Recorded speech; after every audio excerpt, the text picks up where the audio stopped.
teman-teman, aku Elivia Faizatus Soleha, mahasiswa dari Prodi Pendidikan IPA Universitas Negeri Semarang. Sejak lahir hingga sekarang aku tinggal di Pekalongan. Pekalongan kaya akan kearifan lokalnya. Tak hanya batik, banyak sekali kearifan lokalnya lain. Salah satunya adalah Watu Ireng. Watu Ireng ini merupakan bukit batu dengan luas sekitar 2 hektar loh teman-teman. Nah, kali ini aku akan mengajak teman-teman semua untuk ke sana dan melihat kearifan lokal Watu Ireng tersebut. Lalu kita akan bersama-sama menganalisis pembelajaran sains yang ada di dalamnya. Pembelajaran sains yang berdasarkan kearifan lokal ini, itulah yang dinamakan dengan etnosains loh teman-teman. Penasaran kan? Bagaimana serunya belajar sains dengan kearifan lokal? Ayo ikuti aku.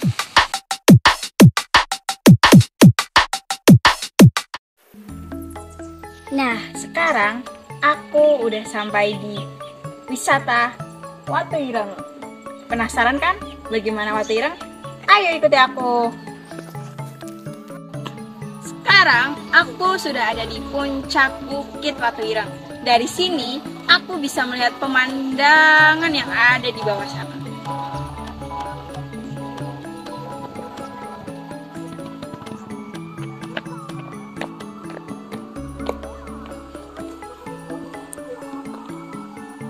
Untuk tahu lebih lanjut mengenai asal-usul Watu Ireng ini, ayo ikuti aku untuk bertanya kepada penduduk sekitar. Let's go!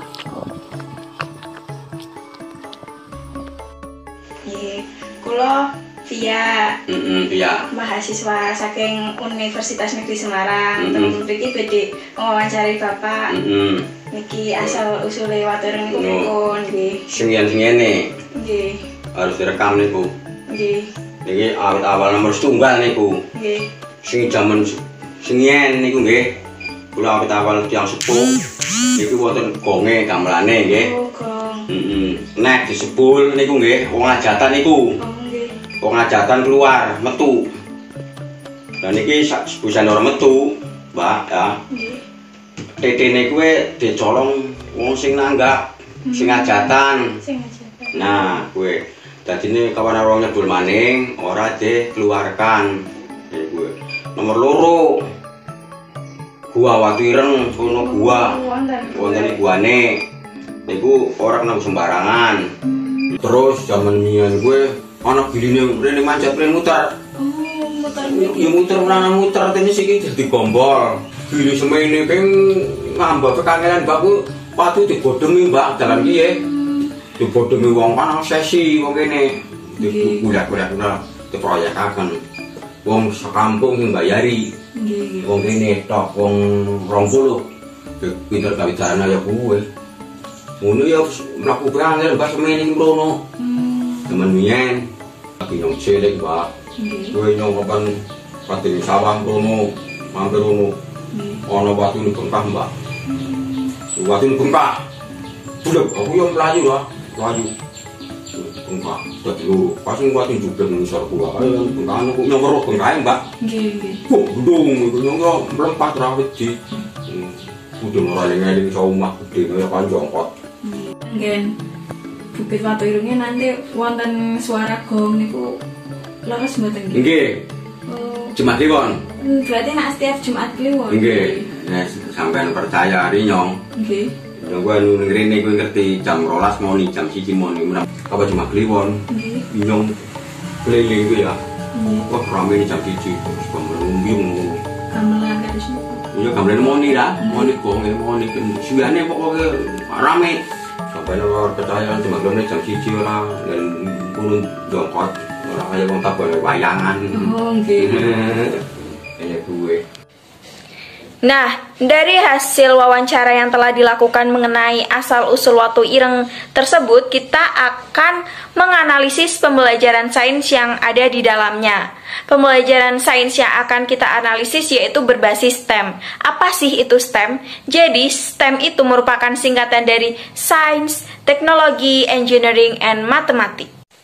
Nah, Yang pertama adalah S atau sains. Sains yang bisa diambil dari asal-usul watu ireng ini yaitu mengenai gelombang dan bunyi.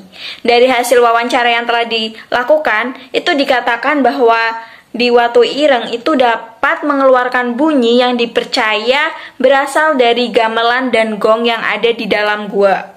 Namun, secara sains, bunyi itu terjadi karena adanya perubahan tekanan udara di sekitar sumber bunyi. Bunyi berasal dari benda yang bergetar. Getaran tersebut akan menimbulkan gelombang bunyi di udara. Pada kasus ini yang mungkin terjadi adalah ketika kita berjalan dengan menghentakkan kaki di atas bukit batu ini, maka akan terjadi getaran pada batu. Karena di bawah batu tersebut terdapat gua. Adanya getaran ini yang mungkin mengakibatkan terjadinya bunyi yang menyerupai suara gong.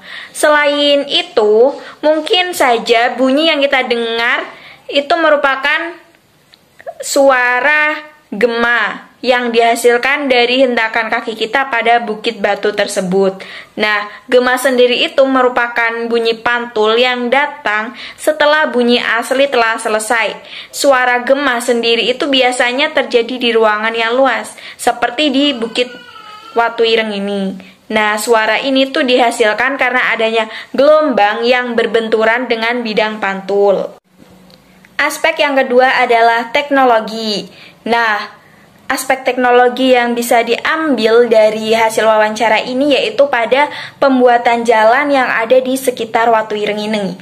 Jadi, pada zaman dahulu, teknologi yang digunakan untuk membangun jalan ini masih sangat sederhana, yaitu jalan ini masih dibuat hanya dengan batu yang dipecah-pecah lalu disusun membentuk jalan. Namun sekarang sudah canggih, jalannya sudah diaspal karena adanya teknologi yang semakin maju. Yang ketiga adalah E atau engineering.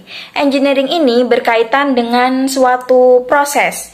Nah, pada watu ireng ini proses yang bisa diambil adalah mengenai pembentukan watu ireng tersebut. Jadi dari hasil wawancara yang telah dilakukan, pembentukan watu ireng ini awalnya itu ada satu batu yang kemudian batu itu terbelah menjadi dua dan batu tersebut sangat besar. Itu merupakan cerita dari masyarakat sekitar. Yang terakhir adalah M atau matematik. Nah, aspek matematik yang bisa diambil dari asal-usul watu ireng ini adalah luas dari bukit watu ireng ini sendiri. Nah, kira-kira berapa sih luasnya dari bukit watu ireng ini? Jadi, menurut juru kunci di sana, luas bukit watu ireng ini hampir mencapai 2 hektar loh teman-teman. Pertanyaan pertama, bunyi yang dapat kita dengar terjadi karena. Kedua, ketika kita sedang berada di batas bukit, kemudian berteriak, maka akan mendengar suara yang mirip dengan suara kita setelah beberapa detik. Peristiwa tersebut merupakan. Nah, gimana teman-teman? Seru kan belajar sains dengan pendekatan etnosains? Sampai di sini dulu ya. Semoga bermanfaat. Sampai jumpa.